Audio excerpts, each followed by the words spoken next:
এদেশের শাসক নয়, সেবক হিসাবে। এখন পর্যন্ত 2000 শহীদের মায়ের কান্না থামে নাই। 20,000 যদি তৌহিদি জনতা সহ এই দেশের ধনী যেমন রাত না হলে সূর্য উদয় হয় না, একইভাবে যারা অসংখ্য আহত হয়েছে তাদের বিশাল দেশে এসে নির্বাচন করছে।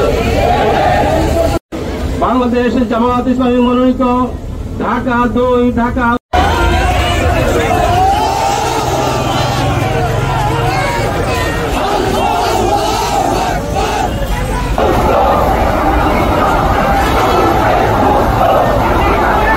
আমরা লক্ষ্য করেছি এই অপরাধী চক্র কিছু কিছু দুষ্ট লোক ইন্দুরের গর্ত থেকে বের হয়ে বিদেশে থেকে তারা কথা বলার চেষ্টা করছে।